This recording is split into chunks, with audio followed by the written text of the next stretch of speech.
So now that we have all of our foundation and our concealer applied to the side of our face, we are going to work on highlighting and contouring. So basically all that means is that we are going to be adding shades a little bit darker than my skin tone to add in dimension, and then we're going to be using shades that are a little bit lighter than my skin tone to kind of like highlight that dimension that we're adding. So basically this is just kind of like putting in and emphasizing some of the like natural shadows and highlights that sometimes get covered up when we put our foundation on. So I'm going to keep using Dermacolor by Krylon for this. So I have kind of like a cooler shade that I like to use when I do cream contouring. On its own, this one is a little bit intense, but once it mixes with like my foundation and my highlight, it is a better tone for me. You want to make sure that you don't pick anything that's too extreme unless you're going to put it underneath your foundation, because otherwise it's going to be hard to get it to blend in with everything else. I usually like to use something like a little bit like cooler, and then I put something warmer over it to kind of like blend it into the rest of my face. But that's just one way of doing it. But I'm going to go ahead and use a cream. So if you're going to use all creams for your highlighting and contouring, then you have to make sure that you don't set anything else on your face that is like a cream or a liquid beforehand, because if I were to go and set all of my foundation and I tried to blend this cream back over it, it's going to get kind of like patchy and chunky, and it's not going to let you blend it properly. So anything that's a cream or anything that's a liquid all needs to go on before you completely set your entire face. I set like my little spots of acne, but I did not go in and set everything. So doing like little bits like that is okay, but you want to make sure that you aren't setting your entire face, otherwise you're never going to be able to blend everything. Again, I use really small brushes for everything, but you don't have to. But basically for my contour, I like to do that first just because I think it's a little bit easier for me to see shadows than it is to see highlights. But if you feel like it's easier to see highlights, then go ahead and do that first. But basically, we're just going to frame out my face.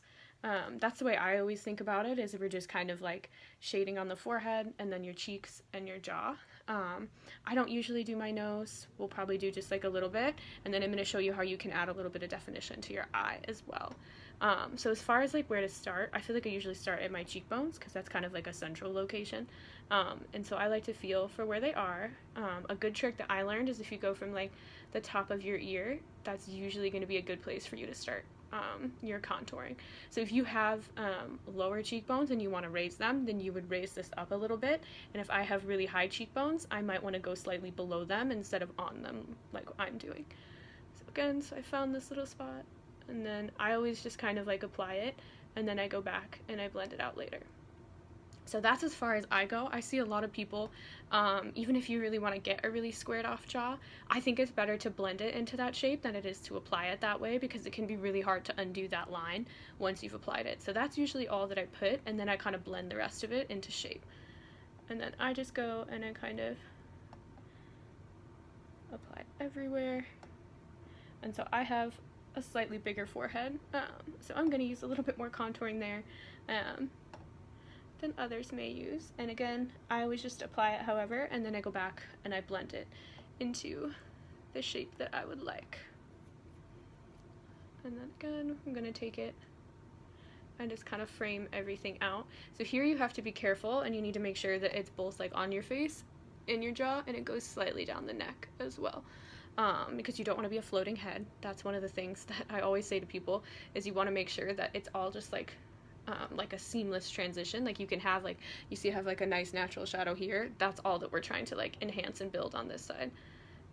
And so you can kind of shade your jaw as much as you want or as little as you want, but it's basically just trying to like make sure that once I'm under really bright lights, I don't lose these shadows that I naturally have.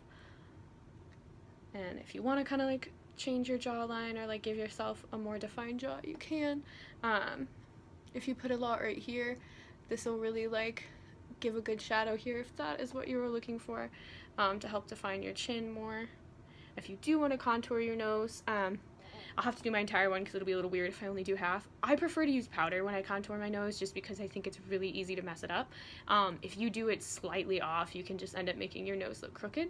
But basically, I usually, on myself, I'll take it from kind of like where my eyebrow starts, and I just go really lightly, probably with like whatever is left over from everything else I do, down the side, and kind of just like cut into it.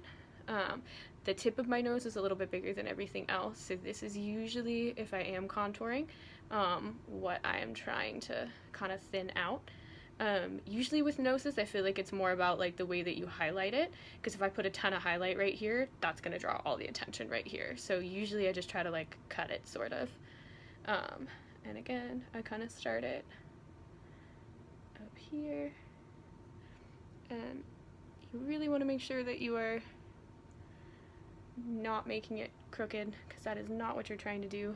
And then once you do have it, you're going to just like pull that shadow down to help it blend out. And you want to be careful because you don't want to go in and make this area too dark. So that's another reason I do like to do my like shading and contouring first, just because that way when I go in with my highlight, if I accidentally like make this area too dark, which is usually what you're trying to correct on someone, I can go in and just brighten it, and it'll be totally fine at that point. And so again, you just kind of like pull this down on the side of your nose, and then that'll add a little bit of contouring, not too much, but it'll do a little bit. I think sometimes like with like nose contouring and stuff, it's something that's better for like if you are on stage or going to be in photos. I think in real life, it's not always the most subtle thing in the world, and if you do want it to be more subtle, that's when I really do think using a powder is better. But usually on stage you can get away with using a cream because it's more of an effect that's meant to be seen under lighting and at a distance than it is up close. So if you had like your own eyeshadows and stuff, at this point I would just start blending all of this. But since we aren't required to have like powder eyeshadows in our kits, I wanted to show you if you did want to do kind of like a little bit of like eye makeup on your eye, how you could do that.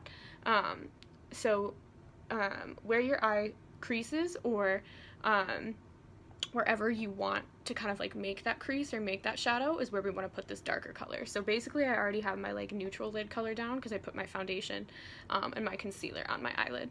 So the next thing that I'm going to do is, if you aren't sure what to do, if you kind of like open your eye, that's going to kind of give you an idea of where this point is, and I'm just going to kind of like follow this hollow. Now if you don't have that and you're not sure where to start, or you're just not sure where to start in general, generally I feel like it's about halfway between like where your eye kind of starts and where your eyebrow is. That's where you would want a little bit of shading, and so we can kind of just like press that in, and it's going to give you like a really nice kind of like natural eyeshadow. You just have to make sure that you really set it so that it doesn't crease, but that's going to help your eyes pop just a little bit on stage. And so I think a lot of times, like when you get these theater kits, you feel like there's nothing that you can use for eyeshadow because they don't usually give you pressed powders, but you definitely can use all these creams to do your eyes. It's just a little bit different than what we're used to doing with typical eyeshadows. But it can be really good, like if you don't have tons of colors, or if you're ever just like in a hurry and you only have like your really basic makeup, that you can still do your corrective if you need to, even without like a million things. Or if you have like all those fun like cream wheel colors but you don't have tons of eyeshadow colors, you can always use those as eyeshadow as long as you put your setting powder over it, and then you'd be good to go. And most setting powders, even the translucent ones, aren't so pigmented that they would totally, especially the translucent ones, I mean, they're not so pigmented that they would like destroy the color that you're putting on if they do have a little bit of a tint, so you can usually use those and it's totally fine. Okay, and so I like to blend everything kind of like separately. I don't like to apply it all and blend it all together because I think that I make my work really muddy when I do that. So I'm gonna actually go ahead and, again, I really love this brush. I have a bunch of these. This is what I use for everything to blend pretty much, and I'm gonna work on blending my contour before I apply any of my highlight. And so I went pretty light in my application with this. The further you are from the stage, the more intense you would need to make it.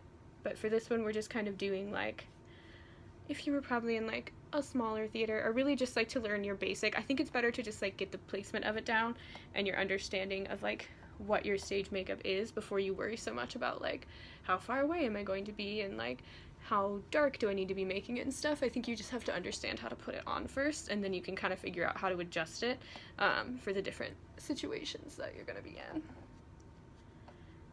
Again, you kind of just do little circles. And so usually for me, what I end up doing is I go back in with like a powder contour to make it more intense. But say I didn't want to do that, or I didn't have one and I wanted to make it more intense, I can just see where do I want a little more? I want my cheeks to be more intense, so I can come in and blend that. And again, you can do little circles. And what's nice too is if you don't have a blush, but you do have a cream contour, if it has a little bit of warmth in it, like this one does, that can almost act as like a blush for you as well, which is nice. And when you're working the hairline, you want to make sure that you really pull it back into your hairline, especially if you're going to have your hair pulled back for the show, or if you have like a lace front wig, you want to make sure that there's not like an awkward kind of like makeup line anywhere. And so you can kind of like pull it back into your hairline, but then you're also kind of like blending it down onto your forehead, but just don't forget to make sure that it really goes into your hairline as well. And if there are any places, like right here, I feel like always gets a little bit weird, just remember we have to go in with highlight still, so it's going to end up kind of like erasing all that if needed. And so I'm going to put a little bit more in here. I like to connect this whole area just because I feel like it looks more natural this way than if I just have like cheekbones and like right here and right here. I always think it looks better if the entire thing is kind of framed out, because if you kind of look at your face naturally, most of us kind of have that sort of shading already, so we're just trying to like amp up what's already there basically. Okay, and then we already went in and kind of blended our nose, but usually I just kind of like run the brush over it just to make sure. And then now we can go in and add our highlights as I get crazy bright. And then for the highlight, I have a color. So generally with like your contour color, they say to do like 2 shades deeper than your skin tone. This is probably more than 2 shades, but once it's blended out, it's only like 2 shades. So when you see things, especially creams, they look a lot deeper than they actually go on the skin. So that's why it's so important to always try things, because if I looked at that color, it is way more than 2 shades deeper than what my skin tone is. But once it's blended out, it gives me like a really nice natural shadow that mimics what I would have in my skin without any makeup on. And then for highlight, it's usually like 2 shades lighter than you. I am incredibly pale, so this color is like almost pure white that I have to use, so it is going to be pretty bright. But generally with highlights, anywhere there's a shadow, it's going to need a highlight to really help it pop. So usually right in your inner corner you want things to be lighter. We're going to go under the eyebrow as well. And then I like to put, so it's right on the top of your cheekbone, and then also like the end of the eye. I like, because I really feel like this area on people gets a lot darker than they realize. And then you're going to come down the center of your nose. But for me, since I know this is the spot that always ends up looking kind of big on my nose, I usually stop it like here-ish, and then I usually come back in and I shade the bottom of my nose a little bit more so that I'm not making it look any bigger than it already is. And then you want to go kind of above the eyebrow. So there's kind of like different, I feel like some people teach you to highlight directly in the center of your forehead. I was taught to kind of highlight above the brows. I think as long as you're not using something super like shiny directly in the center of your forehead, you'll be okay, because that's when you just start to look like a little bit greasy. So really you just want it to kind of like meet wherever the shadows are. So this is where I have my like shadow and contour, so then this is kind of what I want to be highlighted. And then one place too, I think people forget that this should be a little bit highlighted. So some people only use like highlight and contour, they don't put their foundation on too. I kind of think everybody has their own way to do it. This is the way that makes the most sense to me, but as long as you have some kind of a contrast between your shading and your highlight colors, your makeup is going to pop, and that's like the most important thing. Another place people like to highlight is like right above their lip. That can help your lips really stand out. And then I like to do the center of my chin. If you are doing your whole neck, then you would want to go in, and usually people will kind of like pop out like their collarbones and stuff.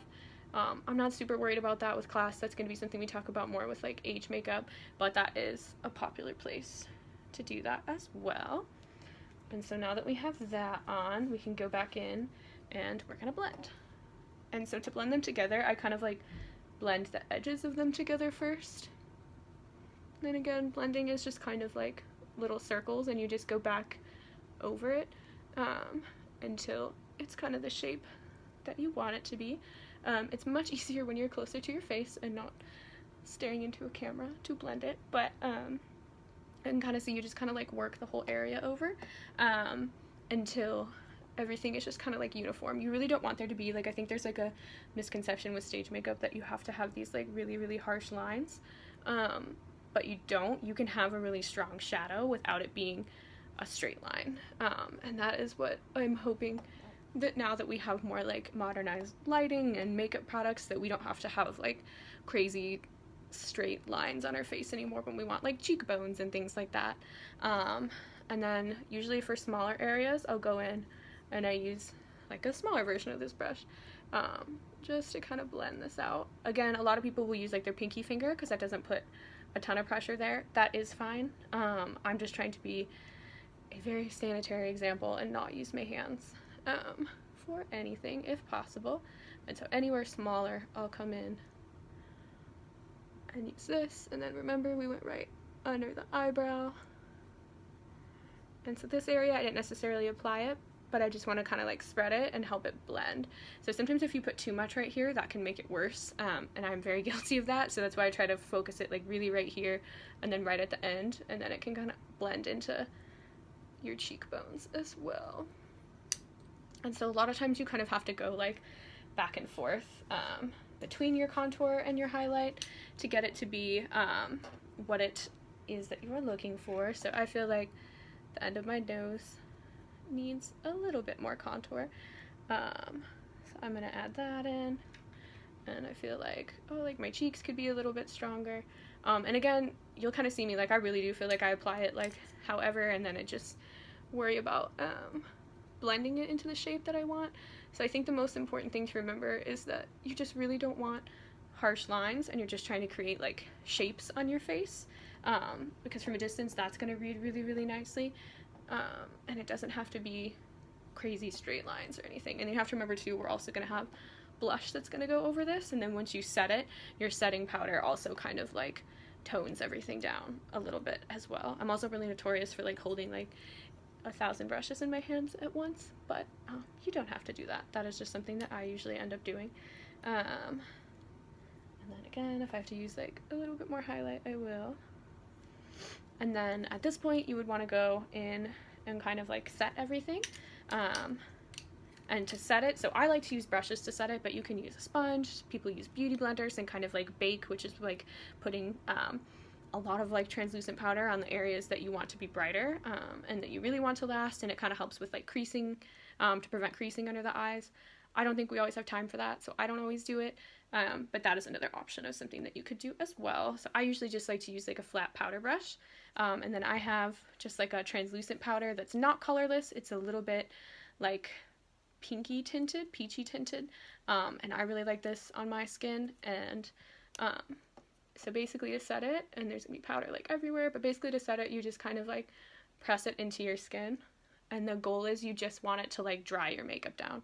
So I think a lot of people will over powder, and then they look kind of like, they freak out because it looks like it's too dry or something. But a lot of times when you first powder your face, you are going to look like a little bit too matte and a little bit too dry, but the longer you have on, your natural oils start to come through, and then once that happens, it starts to look a lot more natural.